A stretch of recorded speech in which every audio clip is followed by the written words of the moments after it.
How about this now? Okay.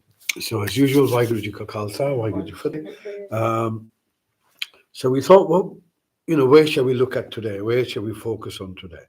And I read this morning in one of the gutter press, um, because that's really all it normally is, isn't it? Just nonsense.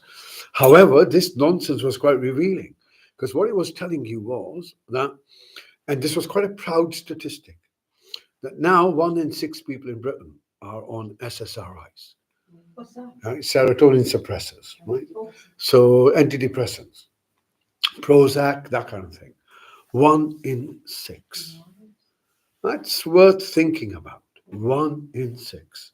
And of those, there's a significant number that are children, and a significant number that are women over certain demographic ages, right? Um, and the question arises, why a 34% or something increase in this over the last 5 or 6 years, which is quite a substantial increase? And if life in the civilized world is supposed to be getting better, why are so many on antidepressants? We have to ask this question. And then the second question that we need to investigate is, why are people depressed? It's not why they're on antidepressants. Supply and demand. You create the illness, you first have to educate people that they're ill. So you will see over the last 10 years, you've been educated into realizing, no, into medicalizing anxiety as an illness. It's a normal human response to pressure, to thinking about the future. Normal human response. If you're about to take an exam and you feel anxious, it's telling you, it's a feedback system, tick them off. And then normally, like, there's about 9 or 10 of them, depending on the severity of your symptoms, whether you have mild depression, moderate depression, extreme depression, severe depression. And there are different scales that you use to measure it. But basically, it's hopelessness, irritation, feeling low, feeling anxious, feeling sad, feeling loss of purpose, feeling irritated, unable to sleep, appetite changes. It's all those symptoms.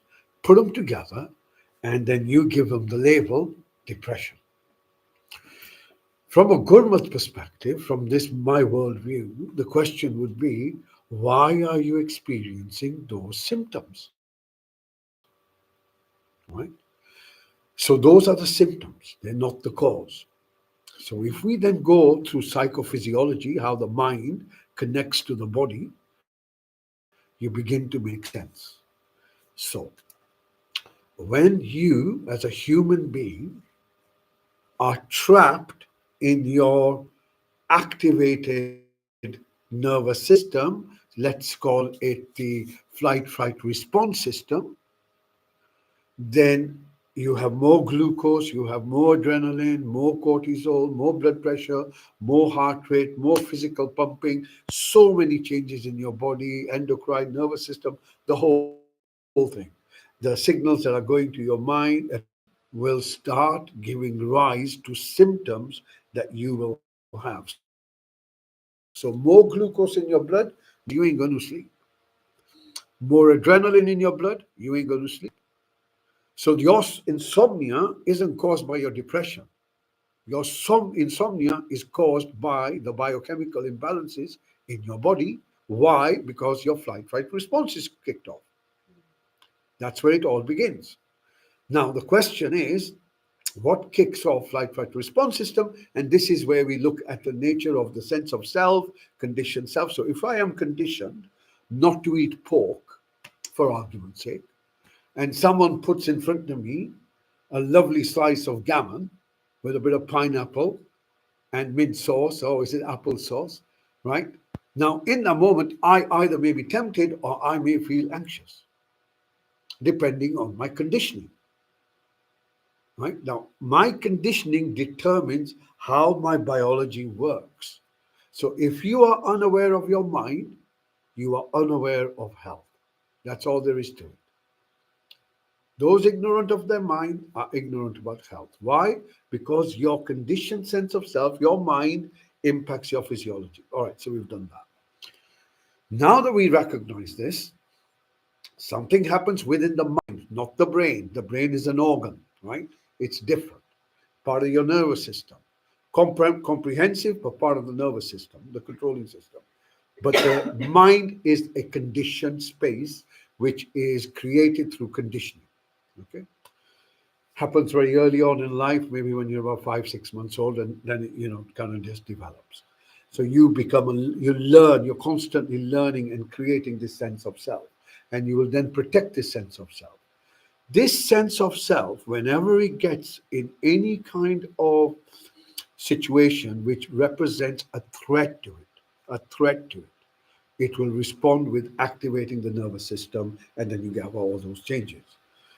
And if you continue with that, then those symptoms that you have as depression are actually your activated nervous system. And the only reason you're doing this is because you feel trapped. So, what's the cause of depression?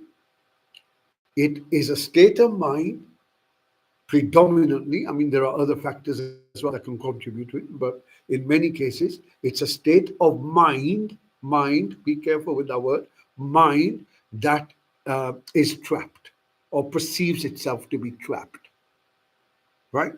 So, why are so many people on antidepressants? Because people are trapped. They're trapped in debt. They're trapped in their life. They're trapped in the way they live their life. And remarkably, majority of the people who had these antidepressants were individuals who'd had a successful life. Women and men had children, family, successful careers, and then realizing it's all been a waste of time in many ways. Nothing to show for it. Kids are independent, they go and do their thing. Sense of self. I met a individual this afternoon and who was talking to me. Now that he's retired, he's never been unhappy. He's never been as unhappy as he is now because he has got nothing to do. So we fit our life into these activities. When these activities, and it could be a bad marriage, it could be a bad boss, it could be a bad job, it could be a sense of self, whatever it is. When you feel that there is a trap, you feel you can't get out, you can't get out of that loop, this creates this flight-fight response system. This creates the symptoms which can be collected together and given the label depression. No such word existed until the 1950s, until a bunch of psychiatrists actually got together. Culturally, I personally feel the whole thing is colonization. Yeah, it's a colonized approach to psychology. It's telling me what is right for me, and it is someone else telling me what's right for me. So it's a very colonized approach to psychology. It doesn't fit all, yeah, although it's imposed on all, but it doesn't fit all.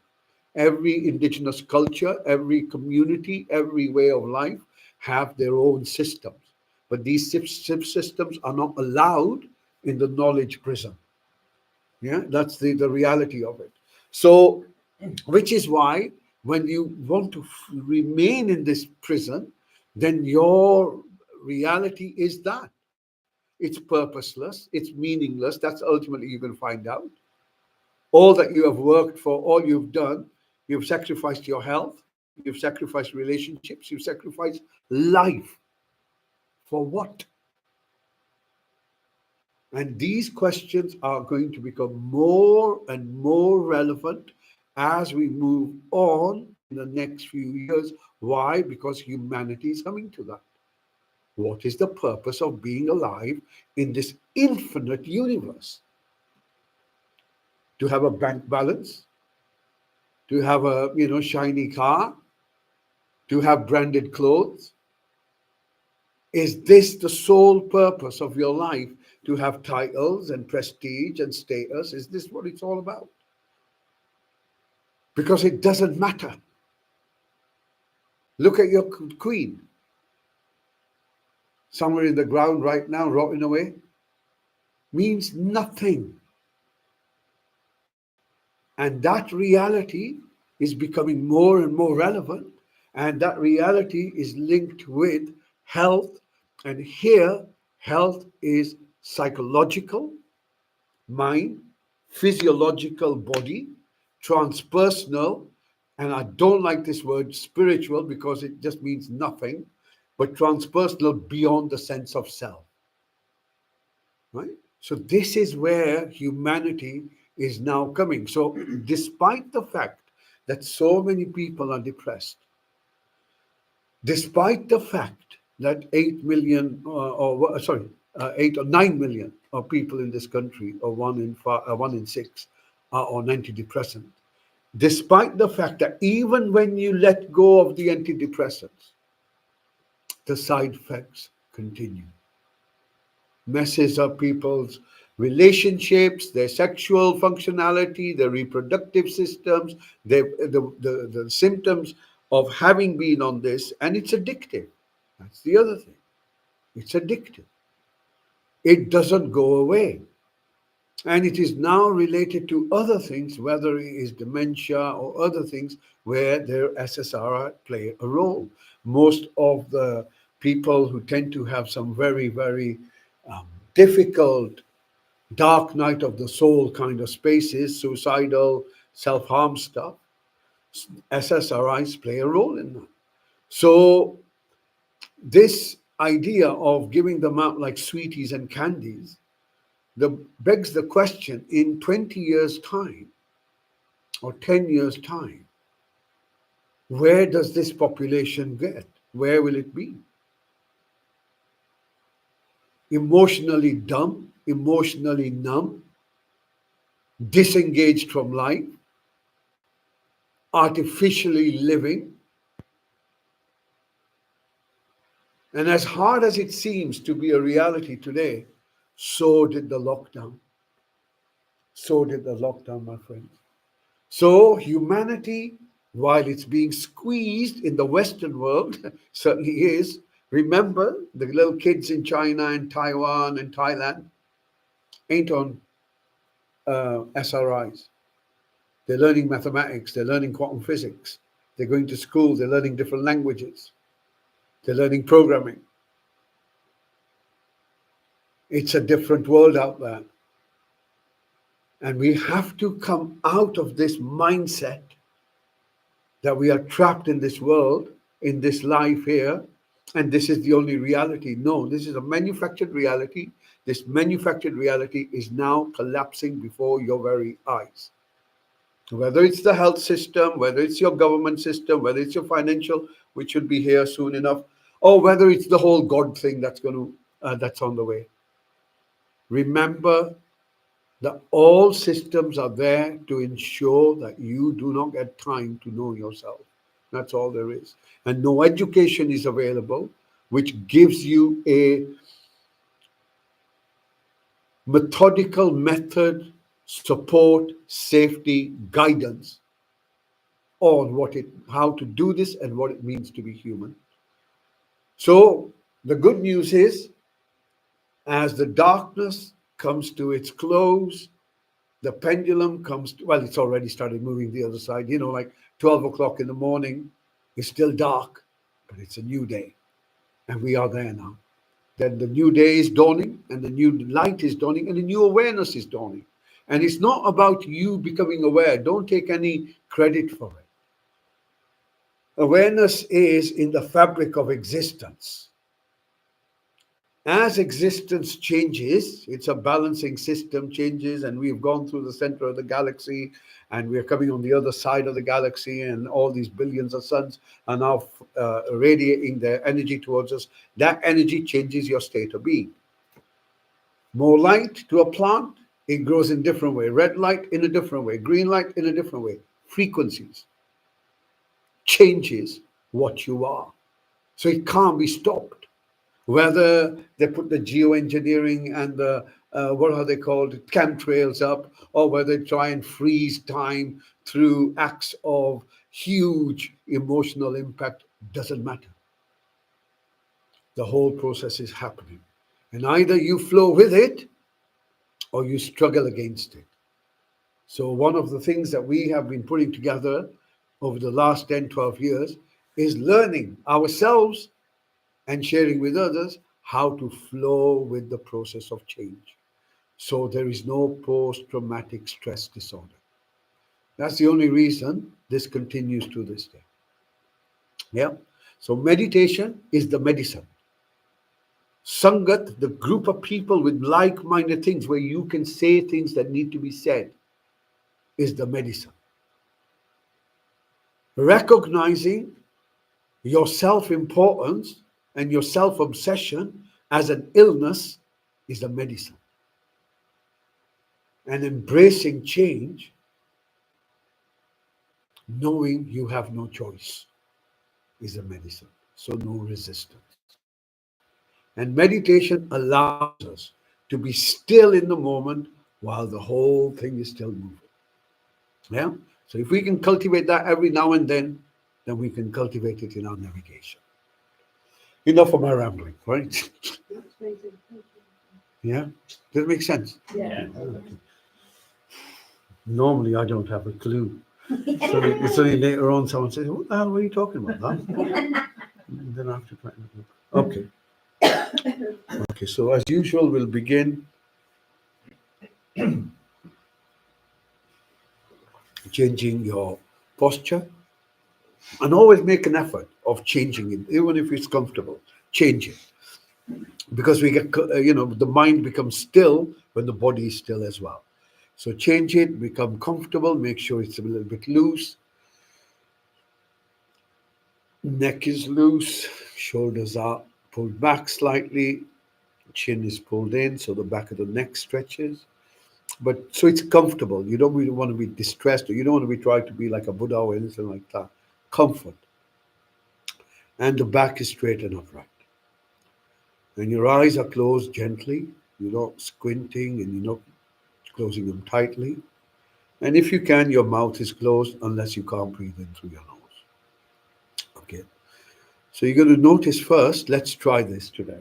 So you're going to notice first, moving your focus towards your eyes, vision, awareness of whatever you have there.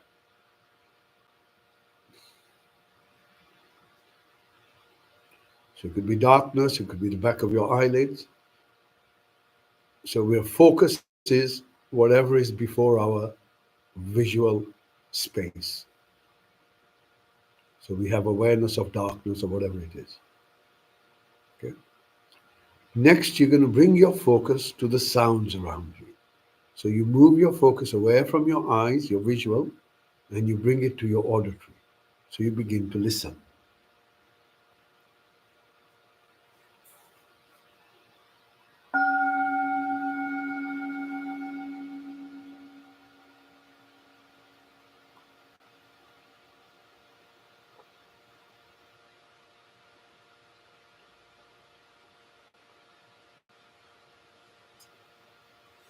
So that's your auditory.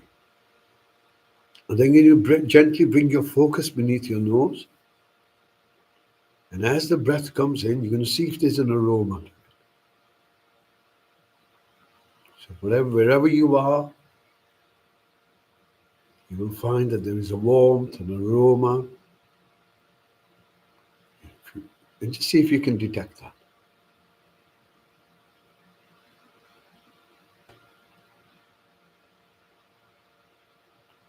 And now we're going to move our focus to our mouth. I'm going to notice if there's a taste there.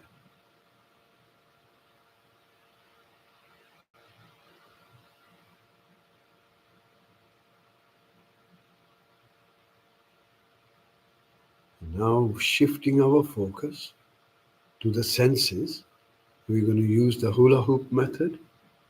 And as the hoop descends, you begin to sense the top of your head, moving down to your forehead, your eyes, all the way down. Sense.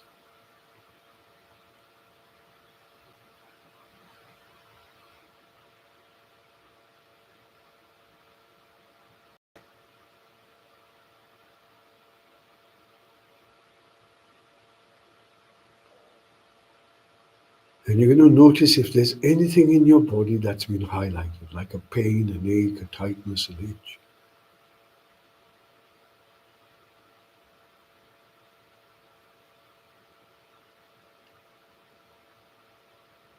Now you bring your focus to the seat you're on,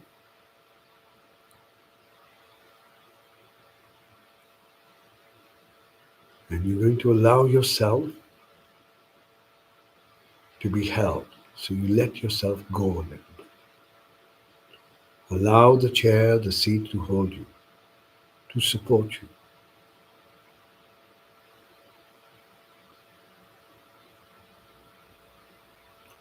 Notice that there are sensations where your body makes contact with your seat.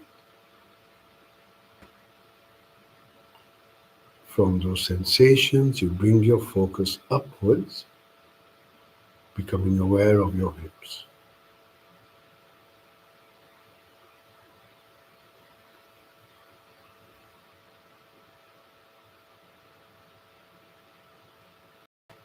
And then you use your focus, allow it to drift gently down your thighs towards your knees. Again, lighting up any sensation. And if there's no pain, no ache, no tightness, no itch, that too is okay. And then from your knees, you move down, scanning the back of your legs,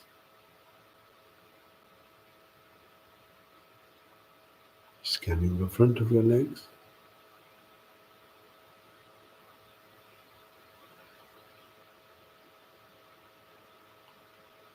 And then from your feet, moving your focus to the soles of your feet.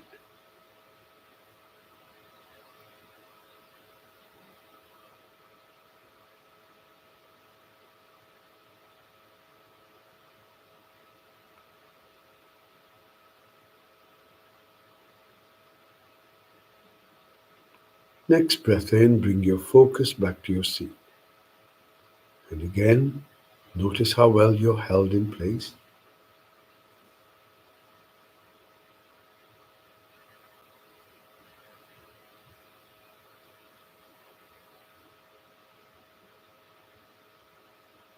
And then gently bring your focus from your lower back to your middle back. Again, seeking out any sensations that may be there. Using your awareness like a torch. Middle back up towards your shoulder blades.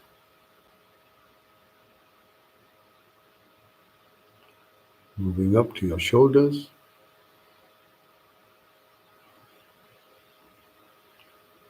And see if you can soften your shoulders.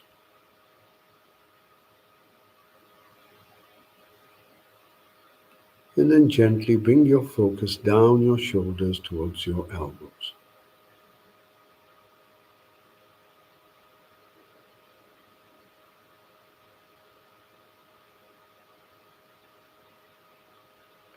From your elbows, moving down to your wrists.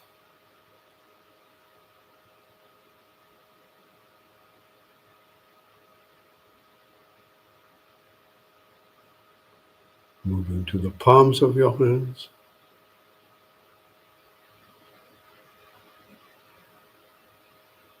Moving to the fingers on your hands.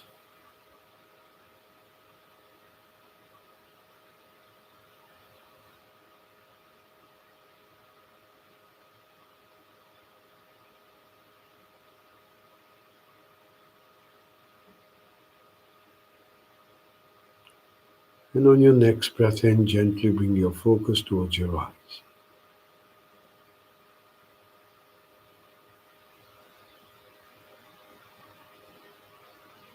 Awareness of what?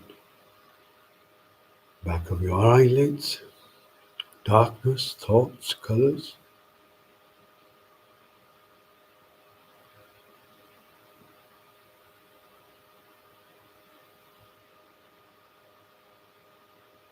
Awareness that can't be switched off.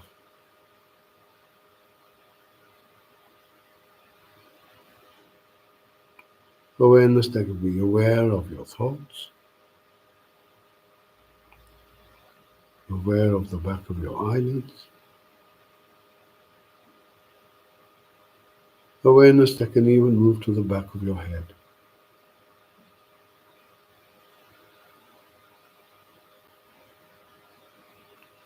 And then as you breathe out, you allow your eyes to soften. Next breath in, bring your focus towards your lips. Scanning your upper lip,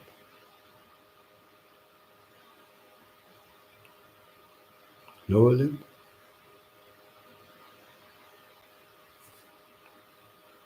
and then gently moving your focus within your mouth.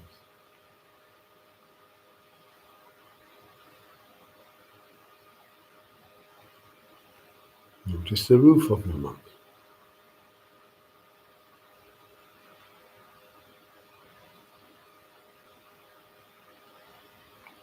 the inside cheeks of your mouth.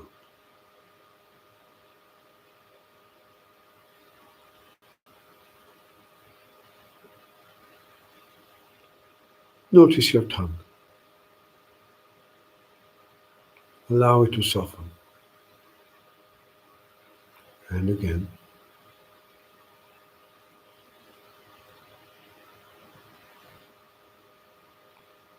Allowing your jaw to soften.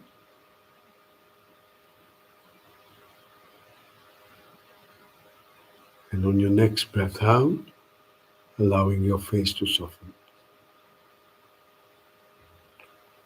Next breath in, bring your focus back to your body as best as you can.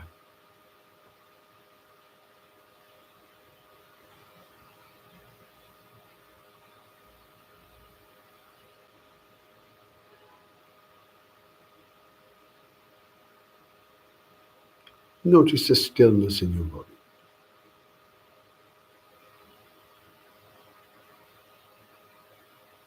Then gently bring your focus beneath your nose. Allow the breath to breathe by itself. And begin to watch your breath.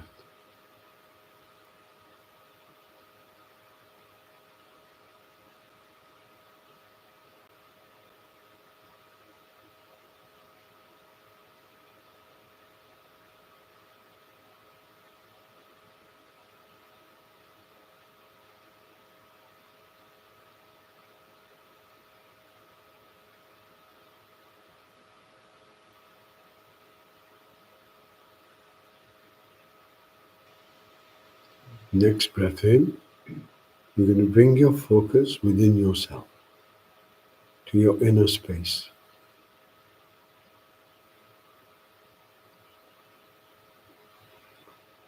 Notice if there's anything dominant in your thoughts.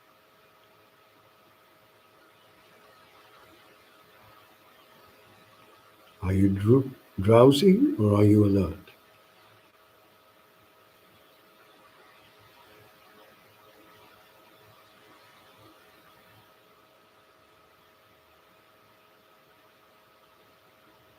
Is the mind able to focus or is it distracted?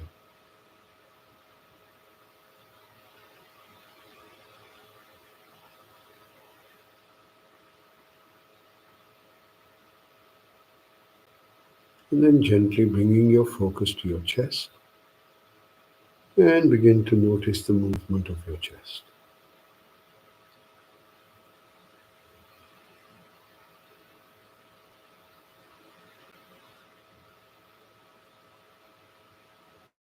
Notice how the movement is synchronized with your breath.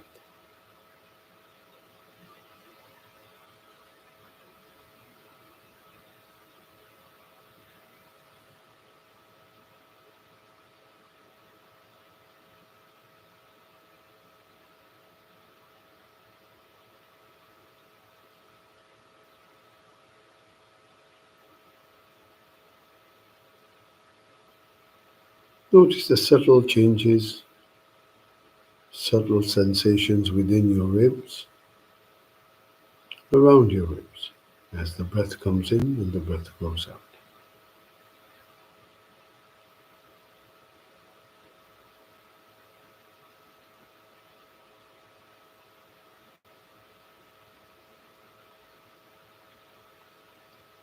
And then, as best as you can, bring your focus deeper into yourself, right into your very heart center, moving from the surface to the depth of your heart.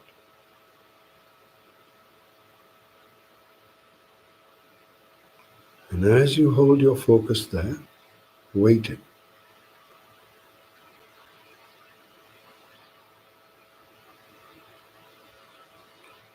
waiting to notice how you're actually feeling right now.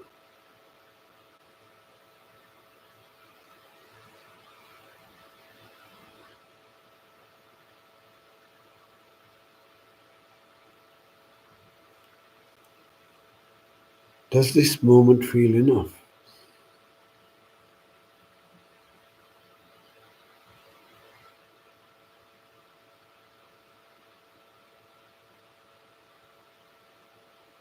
Just this moment, eternally now, always now.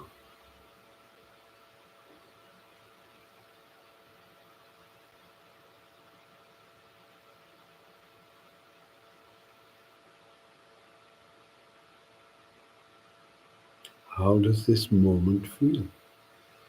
How do you feel? Do you feel content? Do you feel peaceful? Do you feel irritated? Fearful?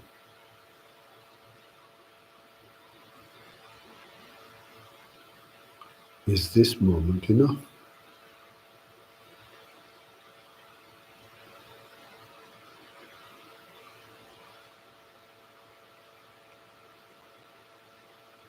On your next breath out, you're going to open your focus to all the sounds around you.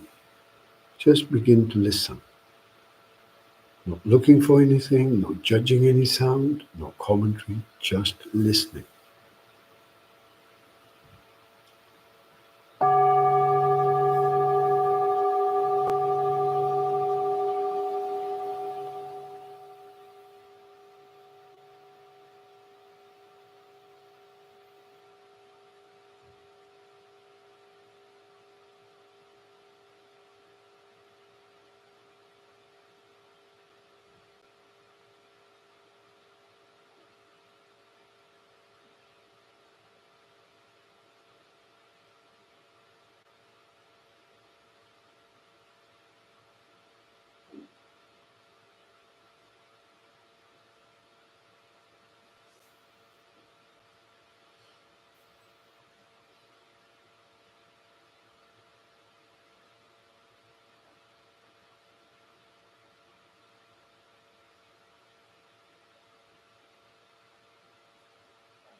Gently bring your focus just beneath your nose.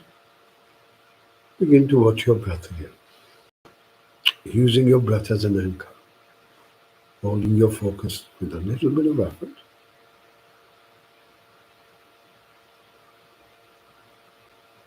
allowing the breath to breathe by itself.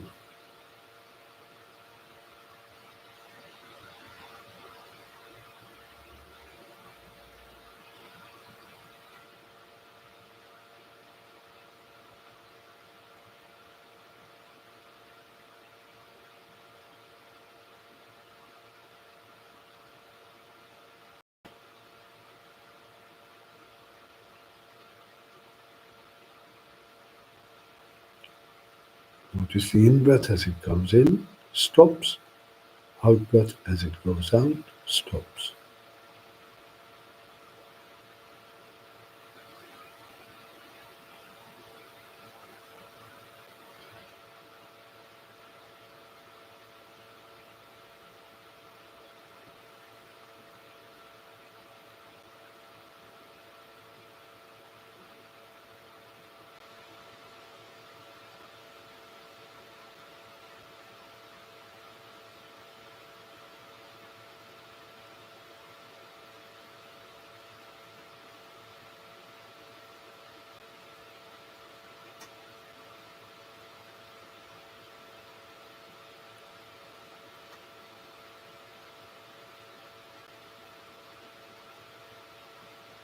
How does your breath feel?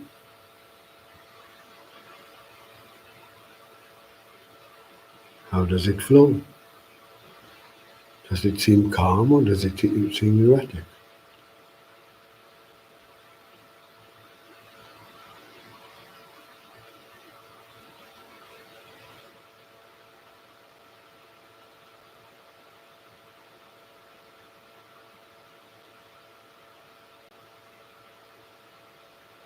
When does your out breath finish?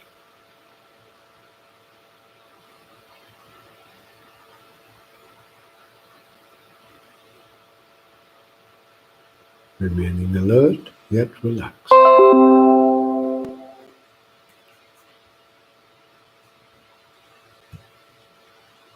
Remaining alert yet relaxed.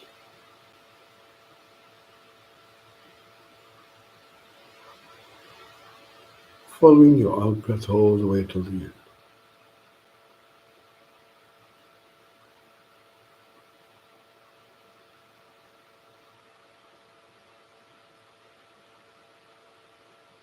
Notice your breath now. Does your breath feel light or does it feel heavy?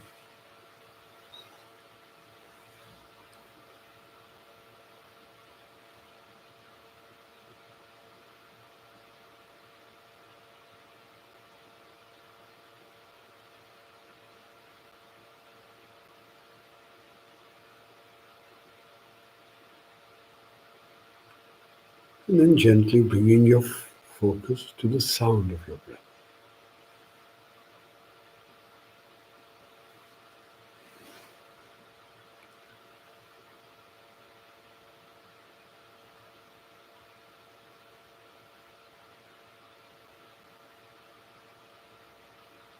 Try and listen to the in-breath as it comes in. Try and listen to the out-breath as it goes out.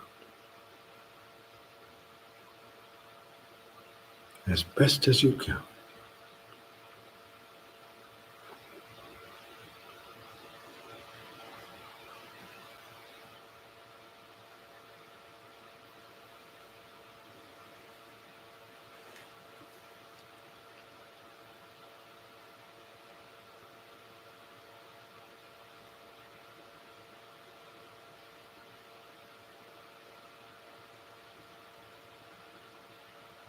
Stay with your breath.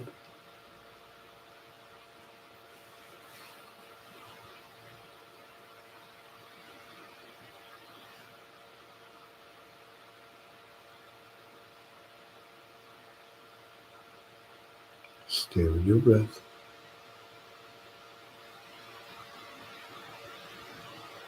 Listening intently.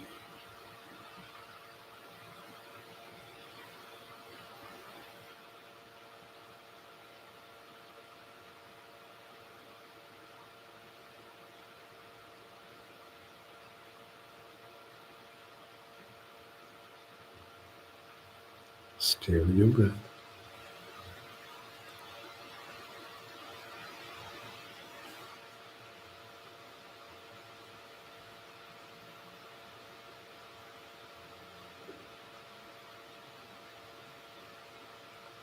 And then once again, you're going to open your focus to all the sounds around you, including the sound of your breath.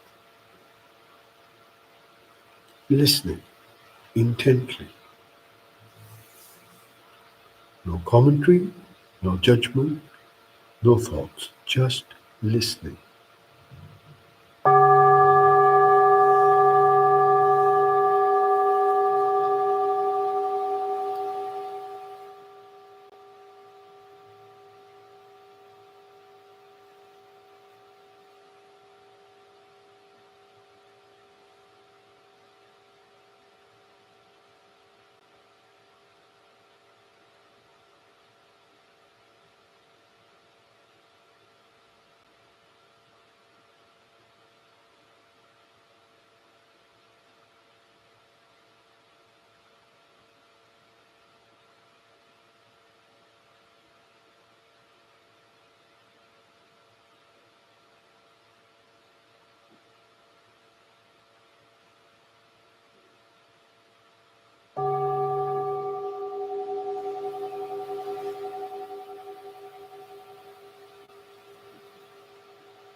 Take a moment to notice your experience.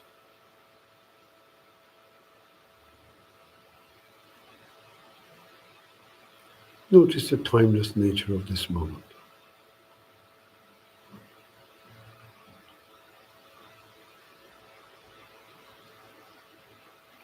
The absence of fear, the absence of hate, the absence of anger.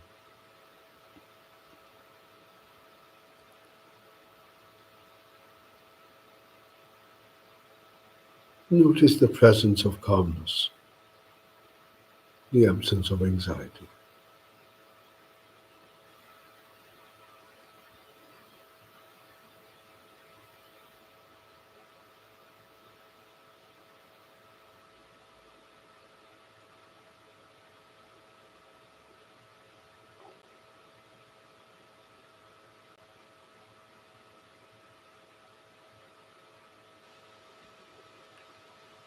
Gently bringing your focus beneath your nose, sitting with your breath in silence, savoring your experience.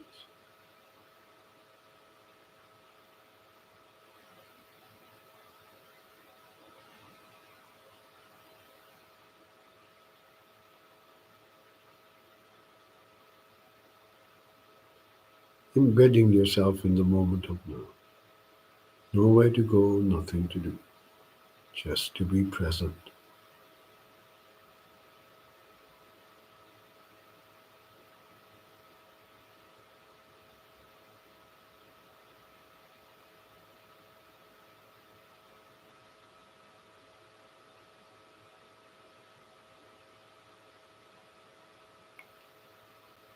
And on your next breath out, you gently open your awareness to include your whole body as best as you can.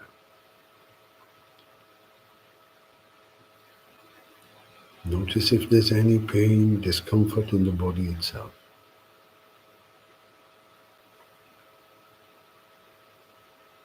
Moving your focus to the seat. Notice the sensations where the body makes contact. And as before, we bring our focus up, gently allowing this awareness now to enter our body, moving it down our thighs towards our knees,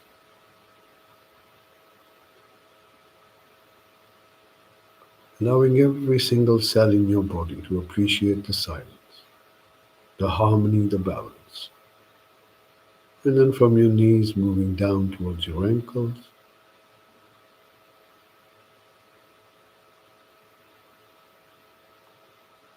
your feet,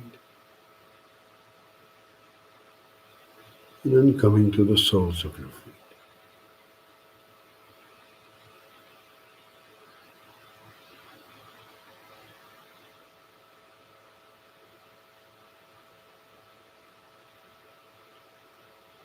Once again, bring your focus back to the seat. Notice it holds you. Notice your back is straight and upright. Your shoulders, arms, hands comfortable. Your eyes are closed, your mouth is closed, and your face is relaxed. Coming back to your breath. And now as the breath moves in, you can sense your body. As the breath moves out, you sense your body.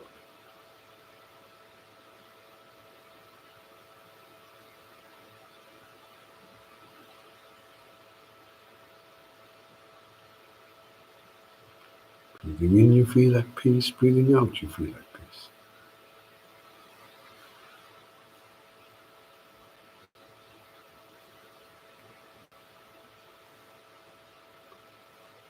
Breathing in, you sense your body. Breathing out, you sense your body.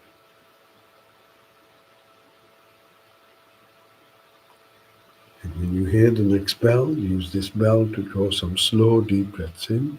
And in your own good time, gently open your eyes.